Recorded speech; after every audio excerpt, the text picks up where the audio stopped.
Hey guys, welcome back. For this video, I'm going to show you how to fix Discord.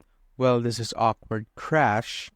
So first, what you want to do is go to your task manager. So basically, if you want to open it the easy way, you just need to click on Control, Shift, and Escape. So it opens just like that. But for whatever reasons that you can't do it, you can just right click on the menu right here. And as you can see, the task manager is right there. So open it like that and go here to find Discord on the processes. So right click on it and click on end task. So right click on the very top right here so that it ends all of these at the bottom of it. So end task. And once done with that, you just need to completely close Discord, right? Once you're done with that, click on Windows plus R. So it will open the run menu right here. And type in %temp %. Then click on OK. What you want to do is click on Control A or select all of this, but just click on Control plus A so that it will be easier. And click on Delete. And if this pops up, just click on a checkbox right there. Click on Skip. And once you're done with that, try opening up Discord. But if it doesn't work, if it still doesn't work, want to do this.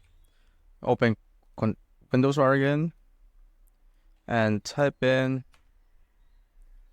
app data, just like so. Click on OK. Find Discord. So you see Discord right here. What you want to do is delete this. Delete the cache folder right here. So once that's deleted, exit out and open Windows R again and type in local app data local app data %. So okay, this will open and find Discord again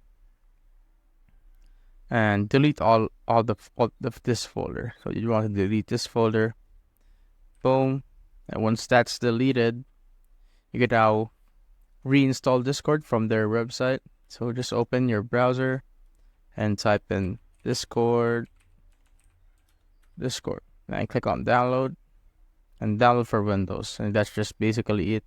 It will open now and it will eventually fix everything. But if you deleted like the cache and open Discord and it worked, that's okay. That will eventually solve the problem and you don't need to delete the Discord folder that I just showed you right here. So you don't need to delete the Discord server here. If the cache deletion was effective for you. So that's it, guys. If you found this video helpful, simply leave a like below or subscribe because it helps reach more people. See you on the next one.